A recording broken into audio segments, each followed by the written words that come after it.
श्री शिवाय नमस्तुभ्यम। नमस्कार भक्तों, स्वागत है आपका। आज की वीडियो में हम फाल्गुन महीने की अमावस्या की कथा सुनेंगे। फाल्गुन का महीना हिंदू पंचांग के अनुसार साल का अंतिम महीना होता है। इसके बाद आने वाले चैत्र महीने में हिंदू नववर्ष का प्रारंभ होता है। फाल्गुन माह के कृष्ण पक्ष की अंतिम तिथि को फाल्गुन अमावस्या मनाते हैं। फाल्गुन अमावस्या महाशिवरात्रि पर्व के बाद आती है और हिंदू वर्ष की अंतिम अमावस्या होती है। कथा के अनुसार, अमावस्या की कथा के अनुसार एक बार ऋषि दुर्वासा इंद्रदेव और अन्य देवताओं पर नाराज हो गए। इसके बाद उन्होंने इंद्रदेव और देवताओं को श्राप दे दिया।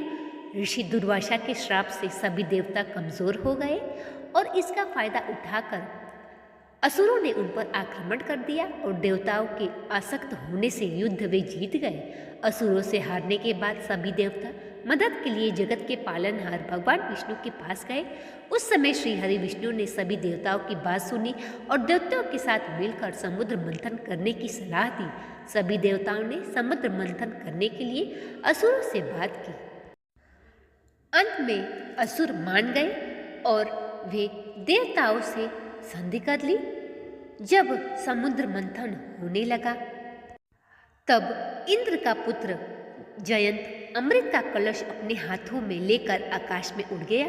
इसके बाद सभी दैत्य भी उसके पीछे जाने लगे। दैत्यों ने जयंत से अमृत का कलश छीन लिया। इससे फिर युद्ध शुरू हो गया और 12 दिनों तक अमृत का कलश पाने के लिए देवता और असुरों में घमासान युद्ध होने लगा। इस तरह भीषण युद्ध के दौरान कलश से अमृत की कुछ बूंदें धरती पर प्रयाग, हरिद्वार, नासिक और उज्जैन में गिर गई।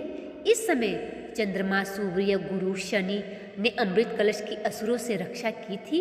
इधर जब यह कलश बढ़ने लगा तब भगवान श्री हरि विष्णु ने मोहिनी का रूप रखकर असुरों का ध्यान भटकाते हुए श्री हरि विष्णु ने देवताओं को छल से अमृत पान कराया। तब से ही अमावस्या तिथियों पर इन जगहों पर स्नान दान करने से हमें अच्छे फलों की प्राप्ति होती है। अब आइए सुनते हैं अमावस्या व्रत की अगली कथा। कांचीपुर नामक नगर में देवस्वामी नामक एक ब्राह्मण रहता था। उसकी पत्नी का नाम धनवती था और पुत्री का नाम गुणवती था। उसके 7 पुत्र थे। देवस्वामी ने 7 पुत्र का विवाह करने के पश्चात अपनी पुत्री के विवाह के लिए योग्य वर की तलाशी हेतु अपने बड़े लड़के को बाहर देश भेज दिया। इधर देवस्वामी ने अपनी पुत्री गुणवती की कुंडली एक ज्योतिष को दिखाई।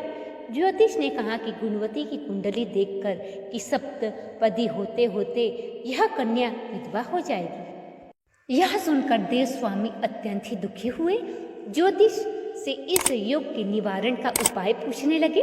ज्योतिष ने उपाय बताया कि इस योग का निवारण सिंघल द्वीप वासिनी सोमा नामक धोबिन को घर बुलाकर उसकी पूजा करने से ही संभव होगा।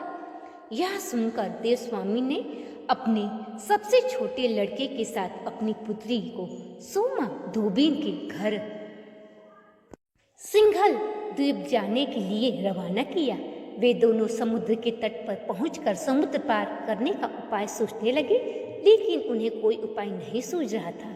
थक हार कर दोनों भाई बहन भूखे प्यासे एक वट वृक्ष की छाया में उदास होकर बैठ गए। उस वृक्ष के तने की एक खोह में गिद्ध के बच्चे रहते थे। वे दिन भर इन दोनों को परेशान होता हुआ देख रहे थे। शाम को बच्चों की माँ उनके लिए कुछ आहार लेकर आई, उन्हें खिलाने लगी, लेकिन गिद्ध के बच्चों ने कुछ नहीं खाया। अपनी माँ से कहा, इन वृक्ष के नीचे आज सुबह से ही 2 भूखे प्यासे प्राणी बैठे हैं। जब तक वे नहीं खाएंगे हम लोग भी नहीं खाएंगे। बच्चों की बात सुनकर उनकी माँ गिद्धनी को दया आ गई। उसने दोनों प्राणियों को देखा और उनके पास जाकर कहा, आपकी इच्छा मैंने जान ली है, आप लोग भोजन करें। कल प्रातः में आप लोगों को समुद्र के पार सोमा के घर पहुंचा दूंगी। गिद्धनी की बात सुनकर उन दोनों भाई बहन ने की चिंता कम हुई। दोनों को अत्यंत ही प्रसन्नता हुई। उन्होंने गिद्धनी को प्रणाम कर भोजन किया। प्रातः होते होते ही गिद्धनी ने उन्हें सोमा के घर पहुंचा दिया। वे दोनों पास ही के जंगल में झोपड़ी बनाकर रहने लगे। उन्होंने अपनी सेवा से सोमा को प्रसन्न करने का निश्चय किया। वे प्रतिदिन सुबह अंधेरे में उठकर सोमा का घर झाड़ बहार कर लीप पोत कर वे वापस अपनी झोपड़ी में आ जाते। इस प्रकार एक दिन सोना धोबिन ने अपने बहुओं से पूछा कि तुम तो बड़े सवेरे उठ के घर की सारी साफ सफाई कर देती हो। तब बहुओं ने अपनी तारीफ करने के लिए कहा कि भला और कौन करेगा, हम नहीं करेंगे तो कौन करेगा। लेकिन सोना धोबिन को इस बात का विश्वास नहीं हुआ। उसने अपने मन में ऐसा करने वाले को खोजने की कसम खाई। सोमा ने सुबह जल्दी उठकर देव स्वामी के भाई बहनों को लीपा पोती करते हुए पकड़ लिया, जिसके बाद सोमा ने पूछने पर उन्होंने सोमा को पूरी बात बता दी। सोमा उनकी श्रम साधना से प्रसन्न हुई और घर उचित समय पर उनके घर पहुंचने का वचन दिया। अब सोना धोबिन ने कहा कि आज से तुम लोग यह काम करना छोड़ दो।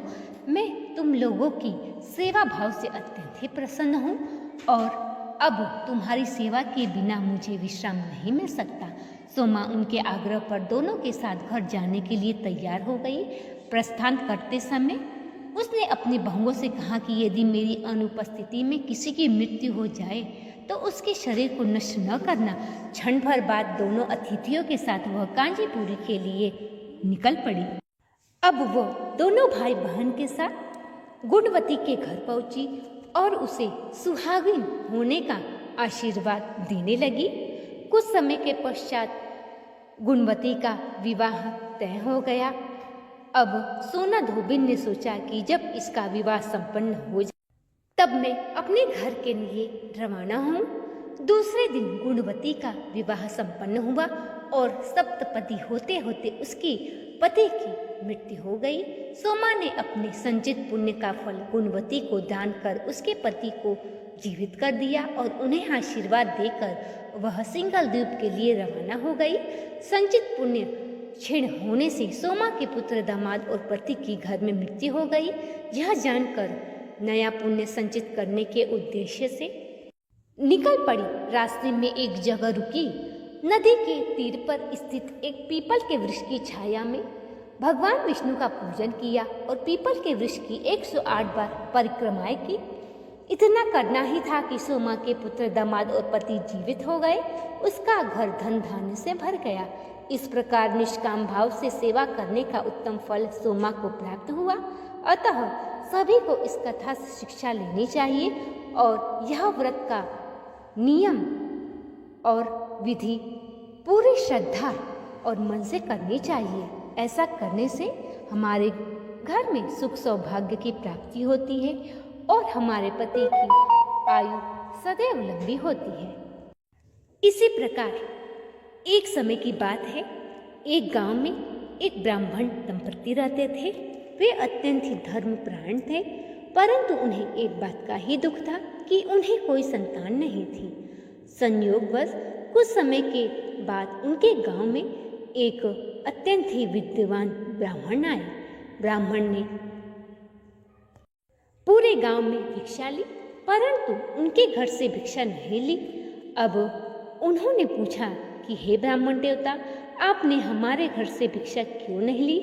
तब उन्होंने कहा कि जिसे संतान न हो उसके घर की भिक्षा लेना अत्यंत ही पाप और अमाननीय है।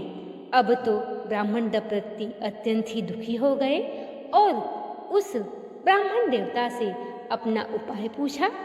तब उन्होंने कहा कि तुम मौनी अमावस्या का व्रत रखो और उस दिन ब्रह्म मुहूर्त में उठ के पवित्र नदी में स्नान करो। ऐसा करने से तुम्हारे पितृ प्रसन्न होंगे और विष्णु भगवान की कृपा प्राप्त होगी। अब तो ब्राह्मण दंपति ने नियम पूर्वक मौनी अमावस्या का व्रत रखा, पूरे दिन मौन धारण किया और नदियों में स्नान किया।